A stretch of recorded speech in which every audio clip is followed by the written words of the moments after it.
Hello dear, कैसे हैं आप सभी? आई होप आप सभी अच्छे होंगे। आज है 22 जनवरी। चलिए आज का करंट अफेयर क्वेश्चन देखते हैं।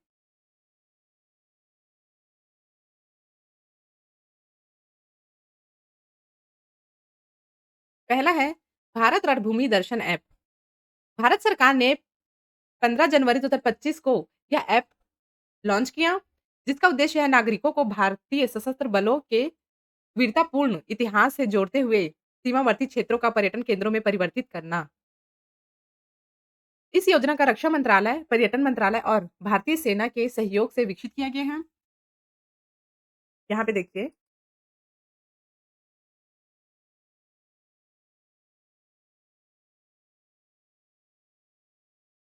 इस परियोजना को रक्षा मंत्रालय, पर्यटन मंत्रालय और भारतीय सेना के सहयोग से क्या किया गया है? विकसित किया गया है। यह ऐप नागरिकों को युद्ध क्षेत्रों का वास्तविक अनुभव प्रदान कराएगा और ऐतिहासिक युद्ध भूमियों की यात्राओं, योजनाओं की जानकारी भी देगा। दूसरा है, रबर बोर्ड ने आईएसएनआर और एनआईएनआर कनेक्ट परियोजनाएं शुरू की हैं।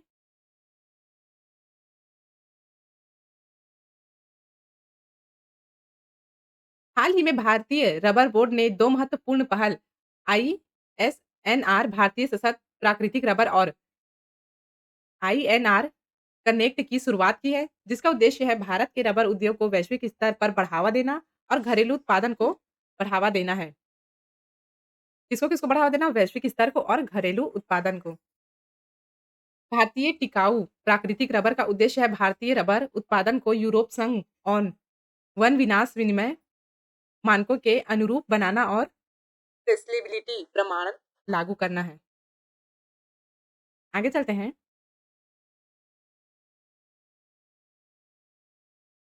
तीसरा है एनडीआरएफ का 20वां स्थापना दिवस।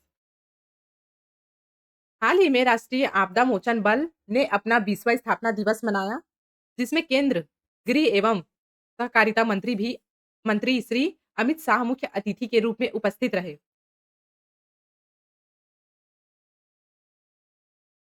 राष्ट्रीय आपदा मोचन बल ने अपना 20वां स्थापना दिवस मनाया, जिसमें केंद्रीय गृह एवं यानी कि केंद्रीय गृह मंत्री और सहकारिता मंत्री अमित शाह वहां के क्या रहे? मुख्य अतिथि रहे। इस अवसर पर इन्होंने राष्ट्रीय आपदा प्रबंधन स्थान के दक्षिणी परिसर की 10वीं वाहिनी और सुपौल में स्थित रीजनल रिस्पांस सेंटर सहित विभिन्न परियोजनाओं का लोकार्पण और शिलान्यास किया। चौथा है, भारत बना खो-खो विश्व कप 2025 का चैंपियन। विमेन्स टीम इंडिया ने खो-खो वर्ल्ड कप 2025 का खिताब जीता। विश्व कप जीतने वाला टीम का नाम था विस्मेन टीम इंडिया।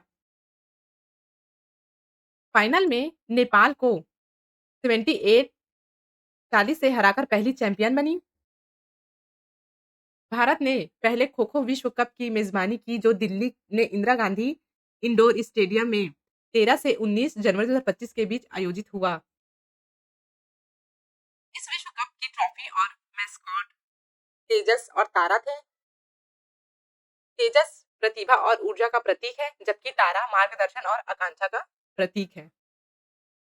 भारत ने पहली बार विश्व कप जीता। विश्व कप किसमें जीता? खो-खो में।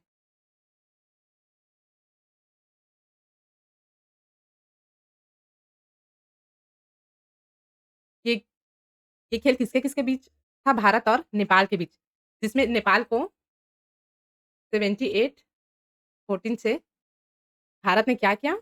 हरा दिया। आगे चलते हैं।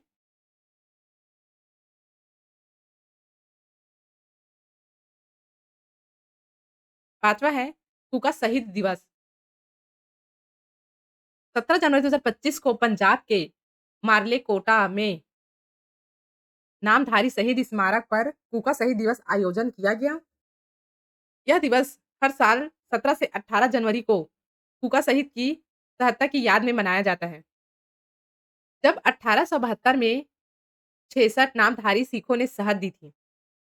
इसमें 1872 में 66 नामधारी सिखों ने क्या किया था? शहादत दी थी। यह घटना 13 जनवरी 1972 को हुई थी जब कुका हीरा सिंह और लहना सिंह ने नेतृत्व में नाम अधिकारी सिखों के मलेरकोटला में गोहत्या पर प्रतिबंध लगाने के लिए आंदोलन शुरू किया था। 6वां है डार्क ऑक्सीजन। वैज्ञानिकों ने हाल ही में डार्क ऑक्सीजन की खोज की है, जो जीवन को बनाए रखने की हमारी समझ को क्या कर सकता है, बदल सकता है। विशेषकर उन ग्रहों पर जहाँ सूर्य का प्रकाश नहीं पहुँच सकता। जुलाई 2024 में वैज्ञानिकों ने प्रशांत महासागर के क्लैरियन क्लिपर्टन ज़ोन में भारत की सतह में 100 फीट नीचे डार्क ऑक्सीजन की खोज की है, यानी कि समुद्र के नीचे डार्क ऑक्सीजन की खोज की है, जहाँ समुद्र के निचले हिस्से में मैंगनीज और लोहे के समृद्ध धात्विक नोट्सल्यू नोट नोड्यूल्स सूर्य के प्रकाश के बिना भी समुद्र के जल H2O को विभाजित कर ऑक्सीजन उत्पन्न कर रहे थे। यानी कि डार्क ऑक्सीजन समुद्र के गहरे हिस्सों में ऑक्सीजन का उत्पादन होने की एक प्रक्रिया है। यह प्रक्रिया प्रकाश संश्लेषण के बिना भी हो सकती है। आगे चलते हैं।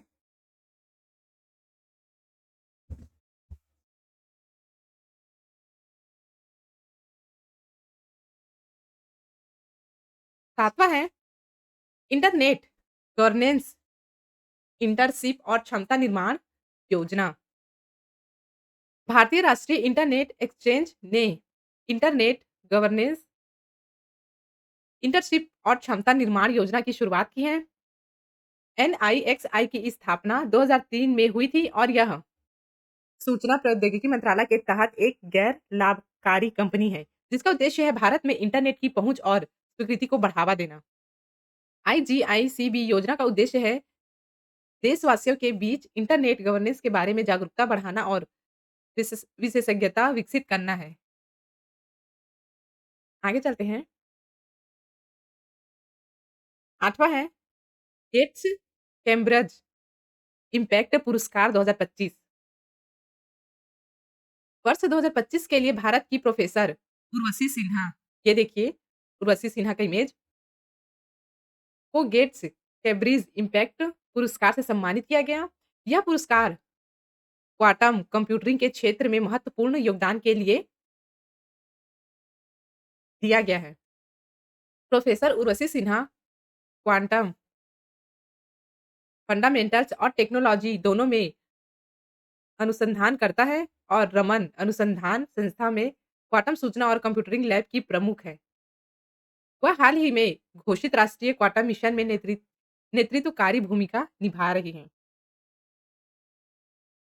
उर्वशी सिन्हा को यह पुरस्कार उसे क्वांटम कंप्यूटिंग के क्षेत्र में महत्वपूर्ण योगदान के लिए मिला है और जो अभी राष्ट्रीय क्वांटम मिशन के नेतृत्व अधिकारी की क्या कार्य भूमिका निभा रही है। आगे चलते हैं। अब देखते हैं एमसीक्यू क्वेश्चन। पहला है हाल ही में भारत रणभूमि दर्शन को किसके द्वारा लॉन्च किया गया है? आंसर है ए राजनाथ सिंह के द्वारा। 15 जनवरी 2025 को भारत रणभूमि दर्शन ऐप लॉन्च किया गया है। इस ऐप का उद्देश्य है भारतीय सशस्त्र बलों के वीरतापूर्ण इतिहास को नागरिकों से जोड़ना। सीमावर्ती क्षेत्रों को परिवर्तन क्षेत्रों में बदलना है। यह ऐप युद्ध क्षेत्रों का वास्तविक अनुभव और ऐतिहासिक युद्ध भूमियों की यात्रा और योजनाओं की जानकारी प्रदान करेगा।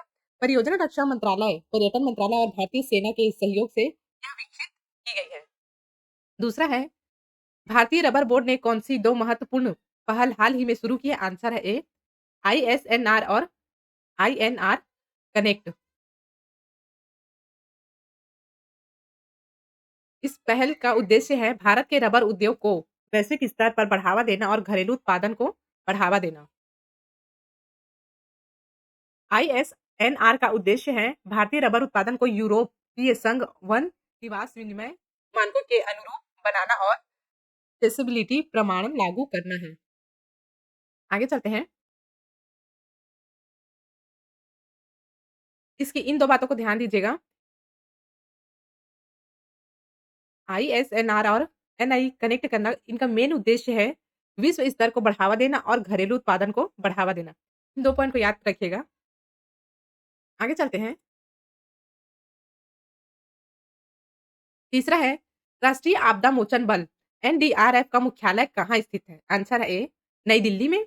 राष्ट्रीय आपदा मोचन बल ने हाल ही में अपना 20वाँ स्थापना दिवस मनाया, जिसमें मुख्य अतिथि थे के अमित शाह। इन्होंने एनडीआरएफ की विभिन्न परियोजनाओं जैसे राष्ट्रीय आपदा प्रबंधन संस्था का दक्षिणी परिसर 20वीं वाहिनी और सुपौल स्थित रीजनल रिस्पांस सेंटर का लोकार्पण किया, जिनकी कुल लागत है 220 करोड़ रुपए। चौथा है, खो-खो विश्व कप 2025 का खिताब किसने जीता? आंसर है भारत ने। भारत की टीम का नाम है विमेन्स टीम इंडिया। यह खेल भारत और नेपाल के बीच हुआ, जिसमें भारत ने नेपाल को 78-14 रनों से हराकर खिताब अपने नाम किया। भारत ने पहली बार खो-खो विश्व कप का खिताब जीता।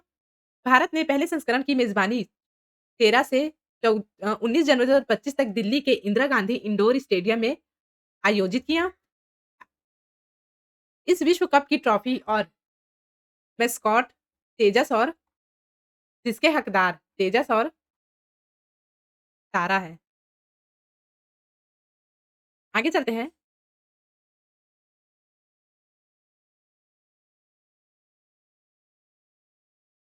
5वां है, नामधारी सिख सम्प्रदाय की स्थापना कब हुई? आंसर है ए, 1857 में। 17 जनवरी 2025 को पंजाब के मलेरकोटला में कूका शहीद दिवस मनाया गया, जो 1872 में 66 नामधारी सिखों की शहीद की याद में हर साल मनाया जाता है। यह आंदोलन 13 जनवरी 2072 को कूका, हीरा सिंह और लहना सिंह के नेतृत्व में कोटला में गो हत्या पर प्रतिबंध लगाने के लिए शुरू हुआ था और 15 जनवरी को झड़पा के बाद 17 से 18 जनवरी को कुकाओं को फांसी दी गई। 6वां है, डार्क ऑक्सीजन की खोज कब हुई? आंसर है ए, 2024 में। वैज्ञानिकों ने डार्क ऑक्सीजन की खोज की, जो जीवन के बारे में हमारी समझ को क्या कर सकती है? बदल सकती है, खासकर उन ग्रहों पर जहां सूर्य का प्रकाश नहीं पहुंचता।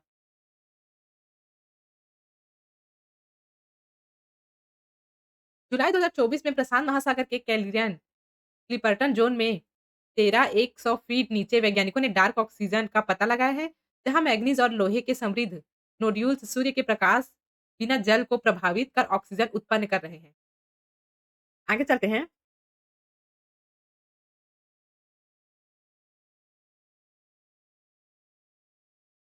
7वां है, भारतीय राष्ट्रीय इंटरनेट एक्सचेंज की स्थापना कब हुई? आंसर है ए, 2003 में। भारतीय राष्ट्रीय इंटरनेट एक्सचेंज योजना की शुरुआत 2003 में हुई, जिसका उद्देश्य है इंटरनेट गवर्नेंस के प्रति जागरूकता बढ़ाना और विशेषज्ञता विकसित करना है। यह योजना MEITY के तहत कार्य ICANN जैसे आई स्टार संगठनों के साथ मिलकर वैश्विक इंटरनेट गवर्नेंस में भाग लेने का अवसर देती है। यह योजना द्विवर्षीय इंटर्नशिप 6 और 3 महीने प्रदान की जाती है। कितना? 6 और 3 महीना। 8वां है, गेट्स कैम्ब्रिज स्पेक्ट पुरस्कार 2025 किस क्षेत्र में उत्कृष्ट योगदान के लिए दिया गया था? आंसर है ए, सी, क्वांटम कंप्यूटिंग के क्षेत्र में। प्रोफेसर उर्वशी सिन्हा को 2025 के गेट्स कैम्ब्रिज इम्पैक्ट पुरस्कार से सम्मानित किया गया। ये पुरस्कार उन्हें क्वांटम कंप्यूटिंग के क्षेत्र में योगदान के लिए मिला है। उन्हें राष्ट्रीय विज्ञान युवा पुरस्कार भी प्राप्त है और वह यूनिवर्सिटी ऑफ कैलगरी कनाडा में फोटोनिक क्वांटम साइंस में कनाडा एक्सीलेंस रिसर्च चेयर की प्राप्त करता है। आगे चलते हैं।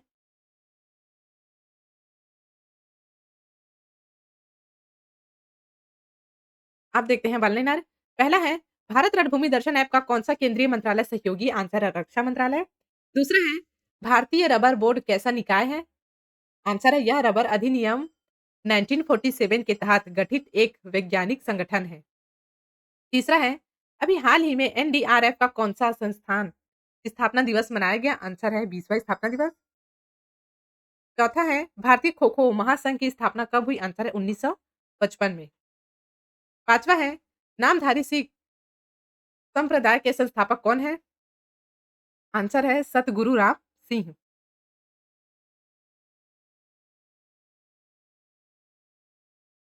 6वां है, डार्क ऑक्सीजन की उपयोगिता कहाँ पर ज़्यादा महत्वपूर्ण हो सकती है? आंसर है उन ग्रहों पर जहाँ सूर्य का प्रकाश नहीं पहुँचता। 7वां है, इंटरनेट गवर्नेंस, इंटर्नशिप और क्षमता निर्माण योजना का मुख्य उद्देश्य क्या है? यह देश के नागरिकों के बीच इंटरनेट गवर्नेंस के बारे में जागरूकता और विशेषज्ञता विकसित करना है। 8वां है, रमन अनुसंधान संस्था की स्थापना कब हुई? आंसर है वर्ष 1948 में। 9वां है, अभी हाल ही में डोनाल्ड ट्रंप ने अमेरिकी राष्ट्रपति के रूप में शपथ ली, वह कौन से नंबर के राष्ट्रपति बने? आंसर है 47। 43वें। 10वां है, नवीन और नवीनीकरणीय ऊर्जा मंत्रालय के सचिव के रूप में अतिरिक्त प्रभार किसने संभाला है? आंसर है निधि खरे ने। आज का हमारा ये वीडियो बस यहीं तक। आप सभी को इस पूरे वीडियो का पीडीएफ हिंदी और इंग्लिश दोनों में नीचे डिस्क्रिप्शन में टेलीग्राम का लिंक दिया गया है, वहाँ मिल जाएगा। वहाँ जाकर आप पीडीएफ डाउनलोड कर सकते हैं। मिलते हैं कल फिर नए करंट अफेयर क्वेश्चन के साथ। आप लोगों को हमारा ये वीडियो कैसा लगा कमेंट सेक्शन में ज़रूर बताएँ और डेली करंट अफेयर के अपडेट के लिए हमारे चैनल से जुड़े रहिए।